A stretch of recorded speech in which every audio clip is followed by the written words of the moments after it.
விக்கிரவாண்டி தேர்தலுக்கு ஆளுங்கட்சி வந்து இடைத்தேர்தலில் வந்து ஆளுங்கட்சியை ஜெயிக்கிறது அவ்வளோ சுலபம் கிடையாது. அந்த ஒரு பாயிண்ட் வச்சு பார்க்கும்போது ஆளுங்கட்சிக்கு வாய்ப்புகள் மிக அதிகமாக இருக்கலாங்கிறது என்னுடைய இது. ரெண்டாவது எதிர்த்து நிற்கிறது பாமக.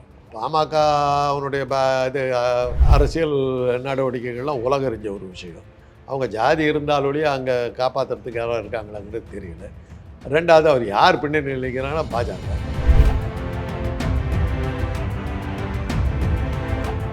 ஆனால் இப்போ தமிழ்நாட்டில் வந்து இந்த சட்ட ஒழுங்கு சரியில்லை, கலாச்சாரம் விஷயம் வந்து போயிட்டு இருக்கு, ஆம்சாங்கோட படுகொலை போயிட்டு இருக்கு, இதெல்லாம் இருக்குல்ல. இப்படி இருந்தும் எப்படி இதை தாண்டி திமுக வந்து வெற்றி பொருளை ஜெயிச்சுட்டாக்கா இதெல்லாம் சரி நியாயம் அக்செப்ட் பண்ணிடுவீங்களா? பண்ண முடியாது. இதுவரையிலும் சொன்னீங்க இதெல்லாம் வந்து திமுகவினுடைய கையாளாகத்தானும் சொல்லிட்டீங்க. ஒருவேளை விக்கிரவாண்டியில் வெற்றி பெற்றுட்டாக்கா அது பூரா தப்புன்னு இது இப்போ அதெல்லாம் நியாயம். அப்போ அந்த கொலையெல்லாம் நியாயம் ஆகிடுமா? இரண்டாம் இடம் இருக்குல்ல சார், அதுக்கு தான் மிக ஒரு பெரிய ஒரு போட்டி வந்து விக்கிரவாண்டி தேர்தலில் நடந்துட்டு இருக்கு. இந்த சைடு வந்து பாமக வந்து இரண்டாம் இடத்துக்கு வருமா, இல்லை நாம் தமிழர் வந்து இரண்டாம் இடத்துக்கு வருமானு மிகப்பெரிய ஒரு போட்டி நடந்துட்டு இருக்கு. பாமகவுக்கு கட்சி ஸ்ட்ரென்த் இருக்குது. அவங்க நின்ன தேர்தலாம் டெபாசிட் வாங்கியிருக்காங்க. சீமான் இதுவரையிலும் ஒரு தடவை கூட டெபாசிட் வாங்கல. டெபாசிட் வாங்கினாலே சீமானுக்கு வெற்றி தானே. சீமானை பொறுத்தவரை இந்த தேர்தலில் டெபாசிட் வாங்கிட்டா ஒரு வெற்றி. ஏன்னா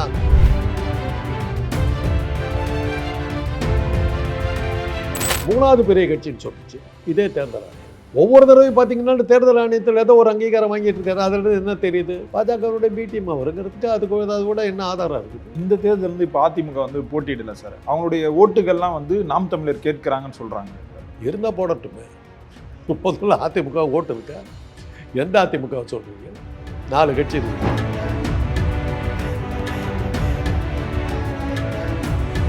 ஆனால் இப்போ அதிமுகவினர்கிட்ட கேட்கும் போது என்ன சொன்னாங்கன்னா, புலி வந்து பதுங்கிறது வந்து பாயறதுக்கு தான், 2026 யாருன்னு தெரியும்னு சொல்கிறாங்க. பதுங்குனா பரவாயில்ல, படுத்து தூங்குதான் செத்து போச்சான்னு தெரியல. பதுங்குற மாதிரி முதல்ல புலியானே தெரியல. போன கூட தான் பதுங்க.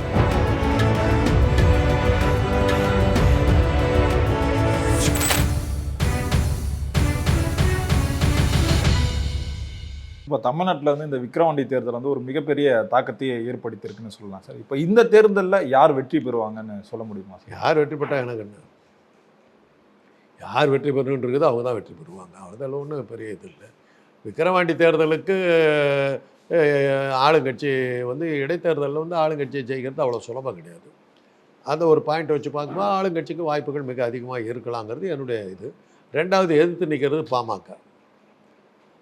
பாமக அவனுடைய இது அரசியல் நடவடிக்கைகள்லாம் உலகறிஞ்ச ஒரு விஷயம். அவங்க ஜாதி இருந்தாலொழிய அங்கே காப்பாற்றுறதுக்கு யாராவது இருக்காங்களாங்கிறது தெரியல. ரெண்டாவது அவர் யார் பின்னணி நிலைக்கிறாங்கன்னா பாஜக. அப்புறம் எதிர்த்து நிற்கிறதுக்கு யார் இருக்கிறான்னு தெரியல. சார் மூணாவதாக சீமான் நிற்கிறாங்க, அவங்கள பற்றி பேசவே இல்லையா சார்? சீமான் வந்து இதுவரையிலும் டெபாசிட்டே வாங்கலை. இந்த தடவை ஒரு வேளை டெபாசிட் வாங்கினாங்கன்னா அவருக்கு வாழ்த்து சொல்லணும். சரி, இப்போ ஆளும் கட்சி தான் ஜெயிப்பாங்கன்னு சொல்கிறீங்களா சார்? இப்போ தமிழ்நாட்டில் இடைத்தேர்தல்னு வந்ததுன்னா ஆளுங்கட்சியை ஜெயிக்கிறது கஷ்டம்னு சொல்லணும். கரெக்ட் பெறுவது கஷ்டம்னு சொல்லணும். ஆனால் இப்போ தமிழ்நாட்டில் வந்து இந்த சட்ட ஒழுங்கு சரியில்லை, கலாச்சாரம் விஷயம் வந்து போயிட்டு இருக்கு, ஆம்சாங்கோட படுகொலை போயிட்டு இருக்கு, இதெல்லாம் இருக்குல்ல. இப்படி இருந்தும் எப்படி இதை தாண்டி திமுக வந்து வெற்றி பொருளை ஜெயிச்சுட்டாக்கா இதெல்லாம் சரி நியாயம் அக்செப்ட் பண்ணிடுவீங்களா? பண்ண முடியாது. இதுவரையிலும் சொன்னீங்க இதெல்லாம் வந்து திமுகவினுடைய கையாளாகத்தானும் சொல்லிட்டீங்க. ஒருவேளை விக்கிரவாண்டியில் வெற்றி பெற்றுட்டாக்கா அது பூரா தப்புன்னு இது இப்போ அதெல்லாம் நியாயம். அப்போ அந்த கொலையெல்லாம் நியாயம் ஆகிடுமா? இப்போ விக்கிரவாண்டியில் வந்து திமுக ஜெயிச்சிருச்சுன்னா இந்த கொலைகள்லாம் நியாயம் ஆகிடும். இது எப்படி சார் நியாயமாகும்? அப்புறம் ஏன் அப்போ அந்த கொலை பண்ணதுக்கு மாத்திரம் அது காரணம்ன்றீங்க? ஜெயிச்சுட்டாக்கா இல்லை, இதெல்லாம் தாண்டி மக்கள் ஆதரவு அங்கே திமுக இருக்கான்னு கேட்குறேன். யாருக்கு தெரியும்? தேர்தல் ஆணையம் என்ன மாதிரி முடிவு எடுத்திருக்காங்கன்னு யாருக்கு தெரியும்? கருத்து கணிப்பெல்லாம் இப்போ வந்து இங்கிலாந்து கருத்து கணிப்பு போட்டாங்க. ரிஷி சுனக்கு அட்ரஸ் இல்லாமல் தோப்பான்னாங்க. அட்ரஸ் இல்லாமல் தோத்தார். ஏன்னா அங்கே போய் மோடியோட கொள்கைகளை பேசுன இருந்தாள். இப்போ க்ளீனாக ஒழிச்சு கட்டிவிட்டாங்க. வரலாறு காணாத தோல்வி. அப்பேற்பட்ட தோல்வி அந்த ஆள் கொடுத்தாரு. கருத்து கணிப்பில் போட்டாங்க அட்ரஸ் இல்லாமல் தோப்பார் இந்த ஆள். அதே தான் ஆச்சு. ஆனால் அதே சமயத்தில் ஃப்ரான்ஸில் வந்து கருத்து கணிப்பு சரியாக பாருல. இப்போ நம்ம நாட்டில் கருத்து கணிப்பை நம்ம கணக்குலேயே எடுக்க வேண்டியதில்லை. பாஜக எழுதி கொடுக்குறது தான் கருத்து கணிப்பு. சார் இப்போ இங்கிலாந்தில் சொன்னீங்களே சார், அங்கே வந்து கடந்த ஒரு 15 வருஷமாக அதே கட்சி தான் ஆட்சியில் இருந்தாங்க. அதனால் மக்களே ஒரு மாற்றத்தை விரும்புவாங்கல்ல சார்? இப்படி தான் சொல்லி சமாளிச்சுக்கணும். வேறு என்ன பண்ணுறது? தோத்தாச்சு. வசனம் கலைஞர் வசனம் எழுதியிருப்பார் மந்திரிக்குமாரி படத்தில். வில்லனை கைது பண்ணி உள்ள ஜெயிலில் தள்ளிடுவாங்க. அவருடைய காதலி போய் சொல்லுவாள், மன்னிப்பு கேட்டுக்கொண்டால் ஒருவேளை உங்களை விடுதலை செஞ்சாலும் செய்து விடுவார், ஏன் மன்னிப்பு கேட்கக்கூடாது அப்படின்னு. சாக போகிறேன், வாய் வீரம் பேசிவிட்டு சாகிறேன் போ அப்படின்ப. அப்படி அன்றைக்கே எழுதிட்டார் வசனம். இது வாய் வீரம். மக்கள் மாற்றத்தை விரும்பினாலும் நாங்கள் தோற்றுவிட்டோம் சொல்லிட்டு போங்க. எதையா தோற்றதுக்கப்புறம் என்னங்க இருக்குது? அவ்வளோதான். தோல்வியிலையும் ஒரு கௌரவம் வேணுங்க. தோத்தாலும் பாருங்க, போட்டு போராடி தோற்றாருன்னு போராட்டமே காணும். ராக் பாட்டம் உனக்கு எனக்கு மத்தியில் இருக்கிற வித்தியாசம் அவ்வளோ பெருசாக இருக்குது. அது மக்கள் மாற்றத்தை விரும்பினதான் இவ்வளோ மோசமான மாற்றத்தையே விரும்பினாங்க. சொல்லணும். சரி, இப்போ விக்கிரவாண்டி தேர்தலில் திமுக தான் வெற்றி பெறுதுன்னு வச்சுக்கோங்க. அப்படியே நான் சொல்ல நானே சொல்கிறேன். சரி, நானே சொல்கிறேன். இப்போ 2ஆம் இடம் இருக்குல்ல சார், அதுக்கு தான் மிக ஒரு பெரிய ஒரு போட்டி விக்கிரவாண்டி தேர்தலில் நடந்துட்டு இருக்கு. இந்த சைடு பாமக 2ஆம் இடத்துக்கு வருமா, இல்லை நாம் தமிழர் 2ஆம் இடத்துக்கு வருமான்னு மிகப்பெரிய ஒரு போட்டி நடந்துட்டு இருக்கு. நீங்கள் இதில் யார் வருவாங்கன்னு நினைக்கிறீங்க சார்? தெரியல. பாமகவுக்கு கட்சி ஸ்ட்ரென்த் இருக்குது. அவங்க நின்ன தேர்தலெல்லாம் டெபாசிட் வாங்கியிருக்காங்க. சீமான் இதுவரையிலும் ஒரு தடவை கூட டெபாசிட் வாங்கலை. டெபாசிட் வாங்கினாலே சீமானுக்கு வெற்றி தானே. சீமானை பொறுத்தவரை இந்த தேர்தலில் டெபாசிட் வாங்கிட்டா ஒரு வெற்றி. ஏன்னா அதை டெபாசிட் வாங்கலைன்னா கூட அரசியல் கட்சி அங்கீகாரம் கொடுக்கறதுக்கு தேர்தல் ஆணையம் கையில் வச்சுக்கிற தேர்தல் ஆணையத்தை கையில் வச்சுக்கிற அளவுக்கு சீமானுக்கு தேர்தல் ஆணையத்தில் செல்வாக்குறது மக்கள்கிட்ட தான் இல்லை சார். 8% வாங்கியிருக்காரு, எப்படி சார் மக்கள் கிட்ட இல்லைன்னு சொல்றீங்க? பாமகவுக்கு உடனே இது பண்ணீங்கல்ல, டெபாசிட் வாங்கினாராங்க. ஒரு தொகுதியில் டெபாசிட் வாங்கினாரா? அப்படி வாங்க ஏதோ ஒரு காரணத்தை சொல்கிறது அந்த தேர்தல் ஆணையம் சொன்னது. 8% வாங்கிட்டாராம். அப்போ பாமகவுக்கு ஏன் அங்கீகாரத்தை ரத்து பண்ணீங்க? டெபாசிட் வாங்காத ஒரு ஆளுக்கு அங்கீகாரம் தேர்தல் ஆணையம் கொடுக்குது. டெபாசிட் வாங்கினாலும் 8% வாங்கலன்னு சொல்லிவிட்டு பாமக இது பண்ணுறீங்கல்ல. அதுக்கு முன்னாடி இது தமிழ்நாட்டினுடைய 3வது பெரிய கட்சி.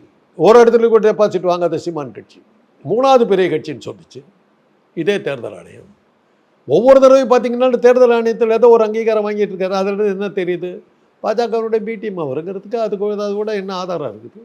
தேவை என்னப்படுது? இந்த தேர்தல் இப்போ அதிமுக போட்டியிடல சார். அவங்களுடைய ஓட்டுகள்லாம் நாம் தமிழர் கேட்கிறாங்கன்னு சொல்கிறாங்களே சார். இருந்தால் போடட்டுமே. முதல்ல அதிமுக ஓட்டு இருக்கா? எந்த அதிமுக சொல்கிறீங்க? 4 கட்சி இருக்குது. 4 அதிமுகவில் எதை சொல்கிறீங்க? எடப்பாடி அதிமுக. எடப்பாடி கிட்ட இருந்ததுன்னா ஏன் 8 இடத்துல டெபாசிட் போதும் இருக்குது?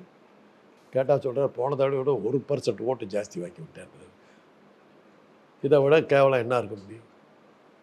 அதிமுக நின்றுச்சுன்னா தோக்கடிக்க முடியாதுன்னு பேர் வாங்கின கட்சி ஈரோடு எலெக்ஷனில் எனக்கு டெபாசிட் கிடச்சிதுன்னார். எங்களுக்கு டெபாசிட் கிடைத்து விட்டது என்ன அந்த அளவுக்கு கொண்டு போனார். இந்த தடவை என்ன சொல்கிறேன், போன தடவை 1% அதிகமாக வாங்கியிருக்கிறேன். பரிதாபத்துக்கு கீழே போய்ட்டு இருக்குதுங்க. பல்ஸ் ரேட்டு இறங்கிக்கிட்டே இருக்குதுங்கிறார் பேஷண்ட்டுக்கு. இப்போ எப்படி இருக்குது? பல்ஸ் ரேட்டு இறங்கிச்சிங்க, பட் இன்னும் ஹார்ட் பீட் கொஞ்சோண்டு இருக்குதுங்க அப்படிங்கிறாரு. இப்போ எப்படிங்க இருக்குது? கிட்னி ஃபெயிலியர் ஆகிடுச்சிங்க, மற்றபடி ஹார்ட் பீட் இருக்குதுங்க. இப்படி தான் போயிட்டு இருக்குது அதிமுக கதை. டாக்டர் கவர்மெண்ட்டில் சொல்கிறேன். Patient is collapsing. யார் இருக்கிறா? இல்லாத ஓட்டை வேணும்னு கேட்டாக்கா அவங்க எங்கேருந்து போடுவாங்க? ஆனால் இப்போ அதிமுகவினர்கிட்ட கேட்கும் போது என்ன சொன்னால், புலி பதுங்கிறது பாயறதுக்கு தான் 2026 யாருன்னு தெரியும்னு சொல்கிறாங்களே. பதுங்குனா பரவாயில்ல, படுத்து தூங்குதான் செத்து போச்சான்னு தெரியல. பதுங்குற மாதிரி முதல்ல புலியானே தெரியல. பூனை கூட தான் பதுங்கும். பூனைக்கு வரியாக கோடு இருக்குன்னா அது புலி ஆகிடுது. அது பூனையே ரொம்ப காலம் ஆச்சு. அதை என்னைக்கு எடப்பாடி தலைமைக்கு வந்தது அது அன்னையிலேருந்து ஒரு தேர்தலில் ஜெயிச்சாருங்களா சொல்லுங்களா பார்க்கலாம். எம்எல்ஏ எலெக்ஷனுக்கு அப்புறம் அவர் என்ன ஆனார்? அதுவே தேர்தல் ஆணையத்தினுடைய கருணையினால் அந்த கொங்கு மண்டலத்தில் மாத்திரம் ஜெயித்தார். மற்ற மேலேயும் தோத்தார், கீழேயும் தோத்தார். அன்னையோட ஒரு கதை முடிஞ்சு போச்சு. இல்லை, அவர் அதை என்னைக்கு தேர்தலை பகிஷ்கரிக்கிறோம் புறக்கணிக்கிறோம்னு சொன்னாரோ தேர்தல் நிற்கிறதுக்கு பயந்து போகிற அளவுக்கு கட்சி மோசமாயிடுச்சு. இல்லை, அதை விட என்ன இருக்குது கேவலம்? அப்படி இல்லாத ஒரு கட்சிக்கு அந்த ஓட்டை எனக்கு போடுங்கிறாங்க. ஆக ஏதோ ஏற்பாடு பண்ணியிருக்காங்கன்னு தெரியுது. தேர்தல் ஆணையத்தை கையில் வச்சுட்டு இதை ஏற்பாடு பண்ணியிருக்காங்க. ஏதோ ஒரு அமௌண்ட்டாக ஒரு 2-3 ஓட்டு வந்ததுன்னா இவங்க போட்ட ஓட்டுன்னு கணக்கு காட்டுறதுக்காக இதெல்லாம் பேசுகிறாங்கன்னு எனக்கு படுது. இப்போ என்ன சார் பிரச்சனை உங்களுக்கும் சீமானுக்கும்? எனக்கு சீமானுக்கு என்ன பிரச்சனை? நான் சீமானை பார்த்தது கூட இல்லை. பார்த்தது கூட இல்லை. அவர்கிட்ட கடன் எதுவும் வாங்கலை. அவரை வச்சு டைரக்ட் பண்ணி வச்சு படம் கூட நான் எடுத்ததில்லை. அவர் ஏதோ ஒரு படம் எடுத்தாருன்னு சொன்னாங்க, அதை நான் பார்த்ததும் இல்லை. எனக்கு அவரை பற்றி தெரிஞ்சதுன்னா அவர் கல்யாணம் பண்ணிக்கிட்ட இடம் அவரோட மாமனார் வீடு எனக்கு கொஞ்சம் தெரிஞ்சு விட்டு. அது தவிர எனக்கு அவரை பற்றி இன்னைக்கு வரல அவர் கருப்பா சேப்பான்னு கூட எனக்கு தெரியாது. அவருக்கு எனக்கு என்னங்க இருக்குது? எந்த வகையில் அவர் என்ன பாதிச்சார்? நான் என்ன எலெக்ஷன் என்னை வந்து கவுத்து விட்டாரா? இல்லை நான் கட்சி நடத்தி என் கட்சியில் இருக்கிற தொண்டர்களை இழுத்துக்கிட்டு போயிட்டாரா? இல்லை நான் எடுத்த படத்துக்கு போட்டியாக ஒரு படம் எடுத்து அந்த படம் என் படம் ஃபெயிலியர் ஆகிடுச்சா? இல்லை நான் ஒரு படத்தில் நடித்து இவரு அந்த படத்தில் இவரு நடித்து அந்த படத்தில் என்னை விட அவர் பிரமாதம் நடிச்சிட்டாருன்னு பேர் வந்துருச்சா? இல்லை சார், இப்போ தமிழ்நாட்டில் இல்லை நான் ஒரு படம் டைரக்ட் பண்ணி அவர் ஒரு படம் டைரக்ட் பண்ணி அதை விட என் படத்தை விட அவர் படம் பிரமாதம். எனக்கு அவருக்கு என்னங்க இருக்குது? ஊடகங்களாக ஊதி பெரிதாக்கப்பட்ட ஒரு மனிதர், அவ்வளோதான். ஏன் அவர் போலி ஆட்களை கொண்டு வரேன்னு கேட்டாங்க. உனக்கு சீமானுக்கு என்ன இதுன்னு கேட்குற அளவுக்கு நீங்கள் போகிறீங்க. ஆக உங்களுக்கு சீமானுக்கு என்ன அப்படி ஒரு உறவு? என்ன உறவு உங்களுக்கு? இல்லை சார், இப்போ வளர்ச்சி நோக்கி வந்து தமிழ்நாட்டில் போயிட்டு இருக்காங்களா சார்? என்ன வளர்ச்சின்னு தான் நான் கேட்டேன். இப்போ 8% வந்து ஓட்டு வாங்கியிருக்காங்க. 8% வாங்க டெபாசிட் வாங்கினாரு தான் ஏன் கேள்வி. நான் ஒன்றும் 8% வாங்கினது தப்புன்னு சொல்லுவேன். வரும் தேர்தலில் வந்து அது மாறும்ல சார்? வரும். இன்னும் 20 வருஷம் 30 வருஷம் நில்லுங்க, வரும். டெபாசிட் வாங்குற அளவுக்கு வருவீங்க. யார் வேணாங்க. ஒரே கேள்வி தான் கேட்குறேன். டெபாசிட் வாங்கினியாங்கிறதான் கேட்குறேன். டெபாசிட் எப்போ போகும்? இத்தனை பர்சன்ட்டுக்கு கீழே இருந்ததுன்னா டெபாசிட் போகும். அத்தனை பர்சன்ட்டே நீ வாங்கலை. அப்புறம் 8% வாங்கினேன்னாக்கா அங்கே மிச்சம் 192% உனக்கு எதிர்த்து போட்டிருக்காங்க. 92% ஒன்று எதிர்த்துருக்காங்க. அதுதானே கணக்கு. 8% திருப்பி சொல்கிறீங்க. இப்படி பாருங்களேன், 92% எதிர்த்துருக்காங்க. இவரை யாருன்னு கூட தெரியாமல் இருக்கு. 4 வருஷமாக 4 தேர்தலில் அவர் நின்றுக்கிட்டு இருக்காருங்க. இன்னைக்கு ஒரு தடவை கூட அவர் வந்து டெபாசிட் வாங்கல. ரெக்கார்டு யாராவது சொன்னீங்களா? அதே பழனிசாமி தோத்ததுக்கு 10 தடவை தோத்தவர், 11 தடவை தோத்தவர் போட்டிங்கல்ல. சீமான் ஒரு தடவை டெபாசிட் வாங்கல. யாராவது ஒரு ஊடகம் அதை பற்றி எழுதியிருக்கீங்களா, பேசியிருக்கீங்களா? தன்னிச்சு தானே சார். உங்களுக்கும் ஊடகத்துக்கு சீமானுக்கு என்ன அப்படி ஒரு உறவு? அப்படி என்ன உங்களுக்கு? அவர் உங்களை படி அளக்கிறார், அவரை காப்பாற்றுறீங்க. யார் கேட்டாலும் உலகத்தையே வெல்ற அளவுக்கு ஓட்டு வாங்குற மற்ற கட்சிகளை பற்றி பேச சீமான் என்ன சார் பண்ணார்னு கேட்குற அளவுக்கு அவர் என்ன உங்களுக்கு என்ன கொடுத்தார்? உங்களுக்கு என்னலாம் என்ன கேட்டீங்கல்ல? சீமான் உன்னை என்ன பண்ணார் அப்படின்னு உங்களுக்கு என்ன பண்ணார்னு கேட்குறேன். ஏன் இப்படி அவரை தூக்கி பிடிச்சிக்கிட்டு நிற்கிறீங்கன்னு கேட்குறேன். சொல்லுங்க பதில். பார்ப்போம் சார், பொறுத்திருந்து பார்ப்போம் சார் வெற்றி பெறாரா இல்லையான்ட்டு.